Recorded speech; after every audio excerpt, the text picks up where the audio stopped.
আসলে তুই একটা ফালতু মেয়ে, তুই একটা বাজে মেয়ে। আমার জীবনের সবচেয়ে বড় ভুল হচ্ছে তোর মতন মেয়েকে বিয়ে করা। তুই তোর পরকীয়া নিয়েই থাক, ভালোই তো। বিয়ের পরে প্রেম লাগাইছিস। আরে বন্ধু তুই? তুমি কি ওকে চিনো? হ্যাঁ, ও তো আমার ছোটবেলার বন্ধু। তুমি কি ওকে চেনো? আরে মায়ার আমি হচ্ছে ইউনিভার্সিটির ফ্রেন্ড, আর সাকিব হচ্ছে আমার ছোটবেলার বন্ধু। ইউনিভার্সিটিতে ওঠার পর তারপর ওর সাথে আর কথা হয়নি। আমার একটা কল আসছে, তোমরা কথা বলো, আমি আসি। তুমি ওকে মিথ্যা বললে কেন? আমি চাই না আমার বন্ধু কষ্ট পাক। ও জানে তোমার কথা, কিন্তু তুমি যে সেটা জানে না। ও অনেকবার তোমার কথা জানতে চেয়েছিল, তোমাকে দেখতেও চেয়েছিল, কিন্তু আমি কখনোই দেখাইনি। ভালোই করেছো, ও জানলে হয়তো অনেক কষ্ট পেত। হয়তো। যাক, বাদ দাও। কেমন আছো তুমি? হ্যাঁ, ভালোই আছি। 3টা বছর তোমার সাথে আমি একসাথে সংসার করেছি। তুমি কেমন তোমাকে আমি ভালো করেই চিনি।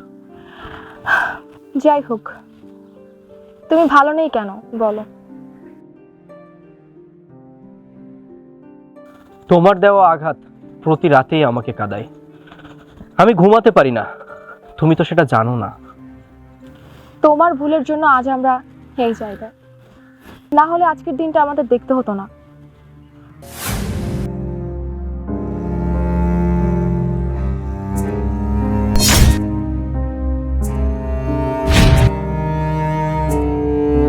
আসলে তুই একটা ফালতু মেয়ে, তুই একটা বাজে মেয়ে। আমার জীবনের সবচেয়ে বড় ভুল হচ্ছে তোর মতন মেয়েকে বিয়ে করা। কত করে বলেছি যে তোকে আমি লেখাপড়া করাবো না, না উনি সেই লেখাপড়াই করবে। এই তোর লেখাপড়া করার নমুনা। কলেজে এসে নষ্টামি করে বেড়াস। আজকের পর থেকে তোর সাথে আমার কোনো সম্পর্কই নেই। দেখো, তুমি আমাকে ভুল বুঝতেছো, আসলে এরকম কিছুই না। ভুল? তুই আমাকে ভুল বোঝাচ্ছিস। তোকে না বলেছি তুই কখনো কোনো ছেলের সাথে চলবি না? আর এখন এটা কি হচ্ছে? খুব তো দেখছি ভালো পরকীয়া এগোচ্ছে। তুই তোর পরকীয়া নিয়েই থাক, ভালোই তো। বিয়ের পরে প্রেম লাগাইছিস। তোকে আমি ডিভোর্স লেটার পাঠিয়ে দিব। তুই তোর পরকীয়া নিয়েই থাক। একটা বাচ্চা রেখে তুই এভাবে নষ্টামি করে বেড়াচ্ছিস। তুই আজকের পর থেকে তোর বাচ্চাকেও পেলি না, আমাকেও পেলি না। যা ফুট।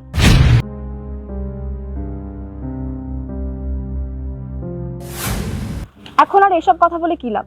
যা হবার তো হয়ে গিয়েছে। ছেলেটাকে আমার থেকে বঞ্চিত করলে, ও হয়তো আমাকে দেখে এখন চিনবেও না।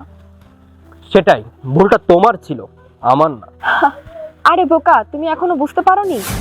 আজ যদি আমার ওই ছেলের সাথে সম্পর্ক থাকতো, তাহলে এই ছেলের সাথে আমি কি করছি? তোমার আমার ডিভোর্সের 1 বছর পর আমার পরিবার থেকে এই ছেলের সাথে আমাকে বিয়ে দিয়ে দেয়। আমি তো চাইলেই পারতাম ওই ছেলের সাথে বিয়ে করতে, তাহলে আমি কেন করলাম না? হ্যাঁ তাই তো, আমি তো এটা বুঝতে পারিনি। আমি এটা কি করে ফেললাম? প্লিজ তুমি আমাকে মাফ করে দাও। চলো না, আমরা আবার নতুন করে শুরু করি। আমি তোমাকে কখনো আর বকা দিব না, তোমাকে কখনো আর আমি ভুল বুঝবো না। পাগলামি করো না। জীবনটাকে কি ছেলে খেলা মনে করছো, যে যখন যা খুশি তাই করবে?